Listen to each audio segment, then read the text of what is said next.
আসসালামু আলাইকুম গাইস, আপনারা সবাই কেমন আছেন? আশা করি সবাই ভালো আছেন। আলহামদুলিল্লাহ আমিও ভালো আছি। আজকে আমি আপনাদের সাথে যে রেসিপিটা শেয়ার করব সেটা হলো চানাচুর।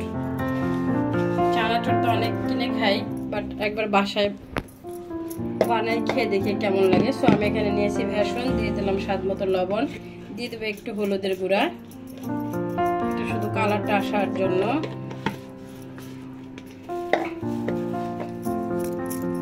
এখানে আমি দিয়ে দেবো মরিচের গুঁড়া,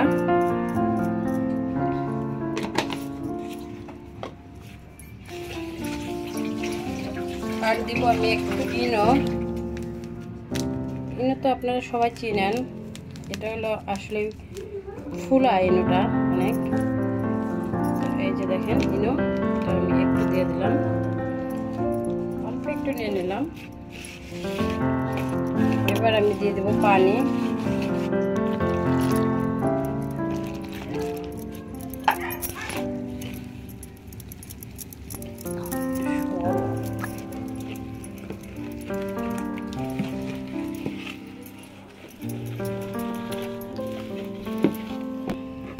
তো দেখেন আমি ব্যাটারটা এরকম করে বানাইছি। এখন আমি নিয়ে নেব একটা, এটা হলো কেক বানানোর জন্য আমরা যে পলিগুলো ইউজ করি সেই পলিগুলা। আপনারা চাইলে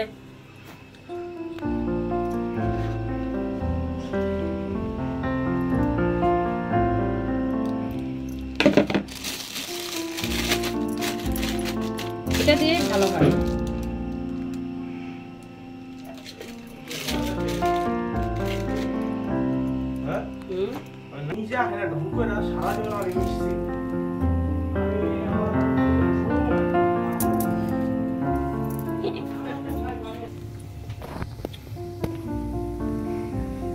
তো আমি চানাচুরগুলো ভেজে নিতেছি। দেখেন একটু চিকন করে ভাজতেছি, বাট বেশি মোটা মোটা করে না। এই জন্য আপনারা যেরকম ভাজবেন, চাইলে মোটাও করতে পারবেন, আবার চাইলে চিকনও করতে পারবেন। সব মানে ইসের উপরে ডিপেন্ড করবে, আপনি ভাজতে চান কিরকম।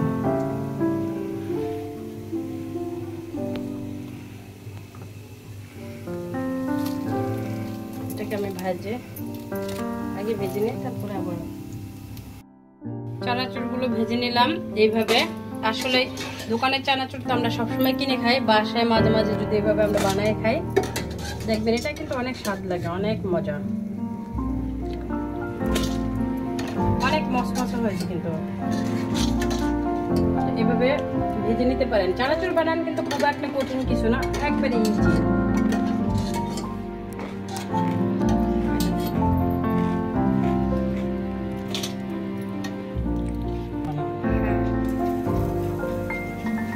আসলে চিকনটা আপনার উপর ডিপেন্ড করবে, আমি প্রথমেই বলছি, কিন্তু চিকন আপনি যেরকম দিতে চান সো ওইরকমই। এটার সিক্রেটটা আরেকটু চিকন রাখলেই হয়ে যাবে। আপনাদের বাসায় যদি এরকম পলি না থাকে, ওই ক্ষেত্রে আপনারা যে কোনো একটা শক্ত পলি আছে না, যে কোনো, আবার পাতলা পলির মধ্যে নেবেন না, তাহলে ফেটে কিন্তু বের হয়ে যাবে, কারণ এটা কিন্তু একটু শক্ত আছে লেয়ারটা। তো একটু শক্ত পলির ভিতরে নিয়ে এভাবে কোনা কেটে নিতে পারেন। আবার এটার পরিবর্তে আপনি আরেকটা পারেন, সেটা হলো আরসির বোতলও নিয়ে আপনি সিদ্ধি করে চাপ দিয়ে নিতে পারেন।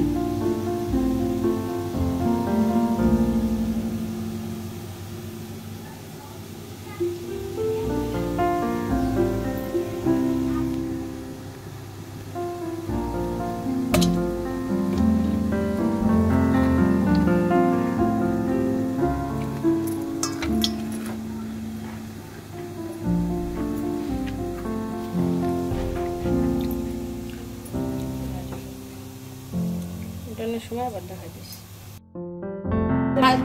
বাদামটাকে ভেজে নিলাম আমি। জট যেটা লাগছে এটা আমি হাত দিয়ে এভাবে ভেঙে দিলাম। জটটা একটু ভেঙে দিবেন। আসলে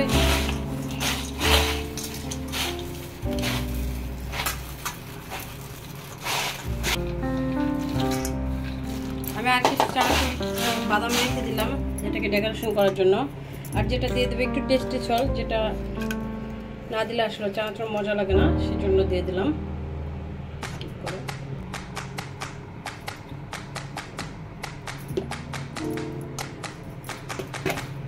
নিয়ে নিলাম একটুখানি টেস্ট সল্ট, এর সাথে দিয়ে দিলাম আমি একটু বিট লবণ, এর সাথে দিয়ে দিলাম।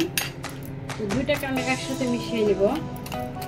টেস্টি সল্টের সাথে বিট লবণটাকে ভালো করে মিশিয়ে দেব। একটু আলসেমি করলাম, বুঝছেন, পিস না নিয়ে এভাবে করে ফেললাম।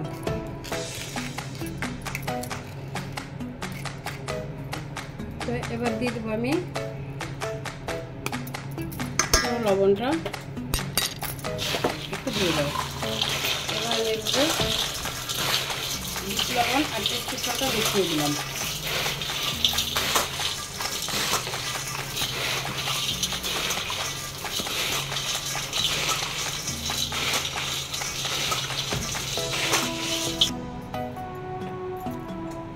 তো গাইস দেখেন কত সুন্দর চানাচুর বানায় ফেললাম, বেশিক্ষণ টাইম লাগলো না। কিন্তু এটা আসলে খেতে যে কি কিসমি, সেটা অনেক মজা, অনেক মজা, যেটা না খেলে বুঝবেন না।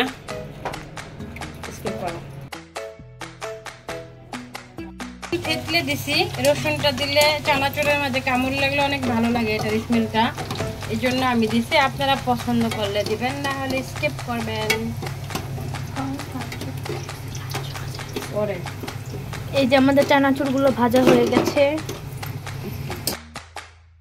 রসুনের জন্য দিয়ে দিলাম এখানে একটু মটর ভাজা। আসলে চানাচুরের ভিতরে বাদামটা আমি একটু বেশি দিলাম, কারণ আমি বাদামটা অনেক পছন্দ করি ভীষণভাবে, তো এই জন্য দিলাম। কারণ এটা তো আমাদের বাসায় আমরা নিজেরাই খাওয়ার জন্য বানাইছি, তো ওই জন্য একটু স্পেশাল করে বানাইলাম। এত চানাচুর হয়তো মানে এত মানে বাদাম হয়তো দেয় না কোনো চানাচুরের মাঝে, আমি যেভাবে দিলাম।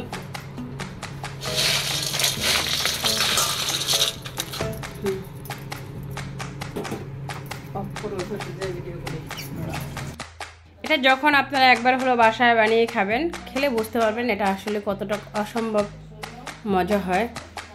তো যদি ভালো লাগে শেয়ার করে দিবেন আপনাদের পেজে, আর আমার ভিডিওটা অবশ্যই অবশ্যই শেষ পর্যন্ত দেখবেন, এটা অনুরোধ রইল।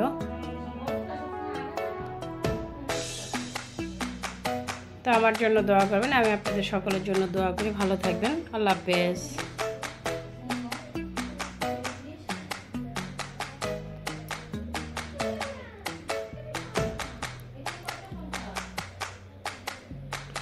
সব কিছু লাইফে বানায় খেতে হয়, জানেন তো, মানে একবার হলো বাসায় বানিয়ে খাওয়ার ট্রাই করবেন, তাহলে সব কিছুর অভিজ্ঞতা হবে আমার মতো। গাইস বানিয়ে নিলাম চানাচুর, অনেক অনেক মজা হয়েছে, যেটা আপনারা একবার বাসায় না বানিয়ে খেলে বুঝবেন।